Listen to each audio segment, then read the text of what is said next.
Muy buenas y bienvenidos un día más a mi humilde canal. Antes de empezar tengo que deciros una cosa. YouTube me ha avisado de que estamos creciendo en México y en Estados Unidos, o sea, todavía más. La verdad es que no tengo palabras. Nunca pensé llegar tan lejos de mi tierra. Y desde aquí le mando muchos saludos a nuestros seguidores de México y Estados Unidos y también a los que me siguen cada semana. Muchísimas gracias a todos, Bienvenidos a esta pequeña familia. Espero de corazón poder sacaros alguna sonrisa. Y después de estas palabras de agradecimiento, empezaremos ya con el vídeo. Imaginaros que tenéis que traducir un discurso muy importante de un líder mundial. Ese discurso se va a transmitir por todas las televisiones más influyentes de todo nuestro planeta. Resulta que la traducción no la hacéis bien y el líder mundial sin querer empieza a insultar a todos los asistentes. Por vuestra culpa, ese líder mundial queda en evidencia y todos los habitantes de nuestra esfera se creen que es un pervertido o simplemente que está loco. Vaya marrón sería, ¿verdad? Pues hoy vamos a tratar el tema del papel que tuvieron los traductores en toda nuestra existencia. Porque hoy hablaremos de las pifias más grandes de la historia. ¡Dentro vídeo!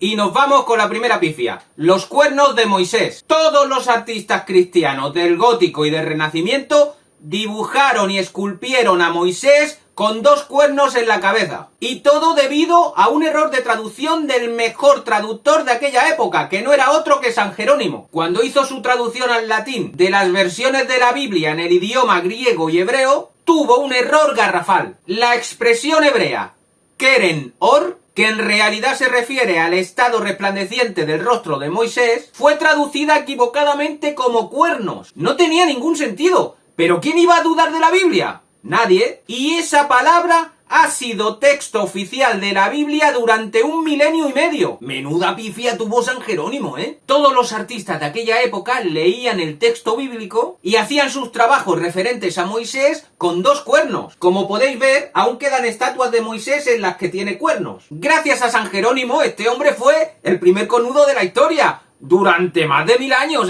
Menos mal que nadie me ha dibujado a mí basándose en una traducción de mi nombre. Vete tú a saber cómo puede decirse apañado en griego. Pero nos vamos ya a otra pifia. A esta la he titulado La amenaza de Khrushchev. En 1956, con la Guerra Fría en pleno apogeo, el líder soviético Nikita Khrushchev pronunció un discurso en la embajada polaca de Moscú. Todo esto sucedió durante un banquete en los que estaban presentes numerosos embajadores occidentales. Los asistentes se quedaron de piedra cuando el líder comunista dijo: «Os guste o no, la historia está de nuestro lado. ¡Os enterraremos!». Claro, todos los medios de comunicación occidentales interpretaron estas palabras como si fueran una amenaza directa. Era como si el hombre se hubiera vuelto loco y hubiera dicho: «Voy a atacar a todos, cabrones». Pero los soviéticos enseguida se disculparon, no esperaron ni al otro día. Dijeron que había sido un malentendido, que habían traducido mal un texto de Marx. Y es que en realidad era una referencia del manifiesto comunista. Y en este manifiesto Marx asegura que la burguesía produce sus propios enterradores. La traducción correcta del discurso de Marx, que no debe tomarse literalmente, debería haber sido algo así como: «Os guste o no, la historia está de nuestro lado. Viviremos para ver cómo os entierran». Que simplemente significa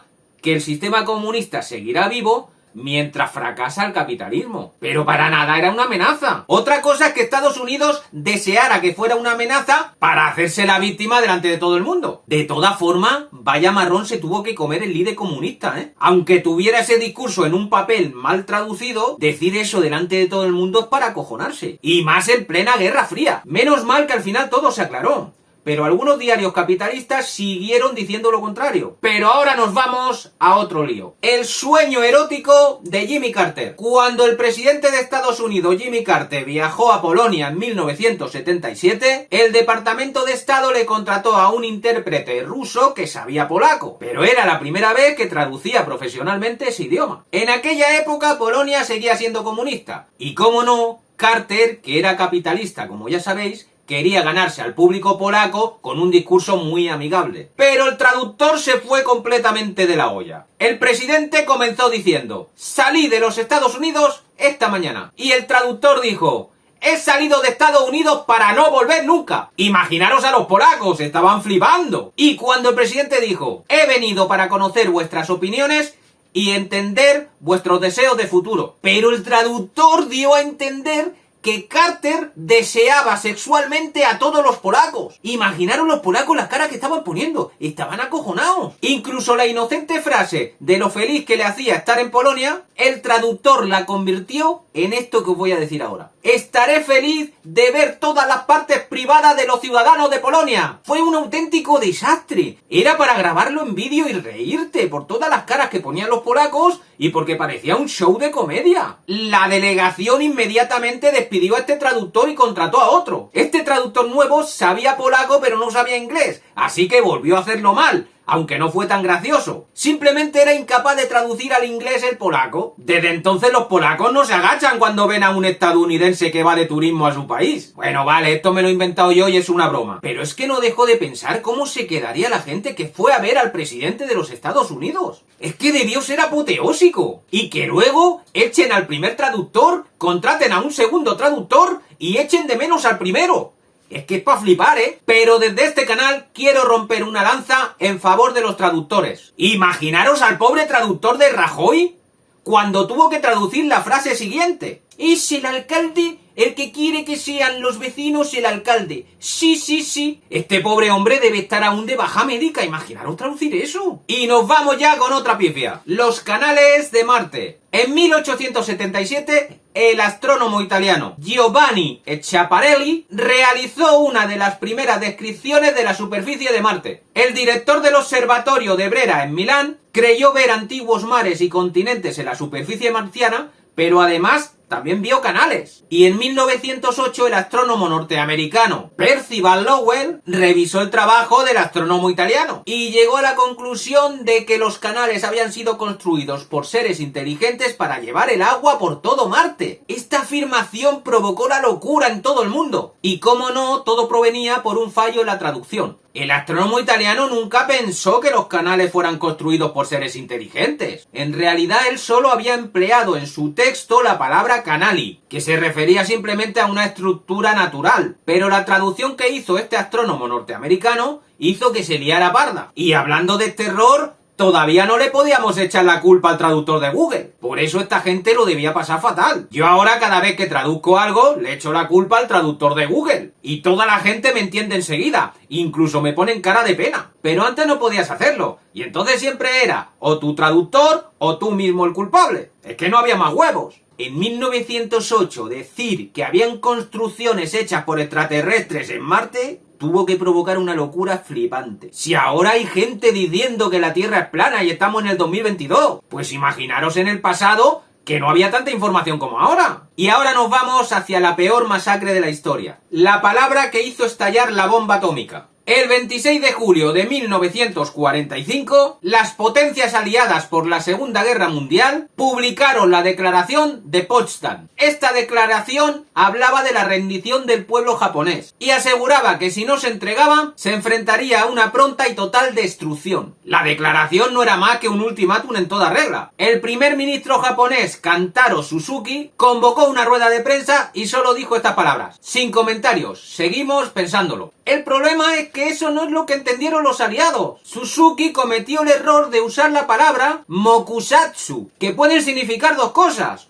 Una es sin comentarios, pero la otra es lo ignoramos y lo despreciamos. Solo 10 días después, el presidente Truman demostró al mundo lo que podía hacer una bomba atómica. Pero no nos engañemos, todos sabemos que aunque hubieran traducido bien el texto en Estados Unidos, hubiera pasado lo mismo, no hubiera cambiado nada. Hubieran tirado la bomba nuclear de todas formas. Por desgracia, su presidente Truman lo tenía ya todo pensado. No solo para acabar con Japón, aunque muriesen inocentes. También era para demostrar su poder ante la URSS y ante todos los que consideraba sus enemigos. Así todo el mundo le tendría miedo. Me parece muy difícil decir algo de humor con esta catástrofe. Y es que fue la mayor masacre de la historia y nunca pagaron por crímenes de guerra. Aquí nos podemos dar cuenta que no todos son tratados igual ante la ley. Japón ya estaba perdido y entregado. Estaban completamente destrozados. Pero no bastó con eso, ¿no? Tuvieron que masacrar a toda una población inocente para demostrar quién la tenía más larga. Y es que me da mucha tristeza esto. Y ahora nos vamos con el Tratado de Waitangi. Hemos visto muchos errores de traducción, ¿verdad? En ocasiones los errores de traducción son intencionados. Y todo esto es para favorecer los intereses normalmente de algún país poderoso. Esto es lo que pasó en el Tratado de Waitangi,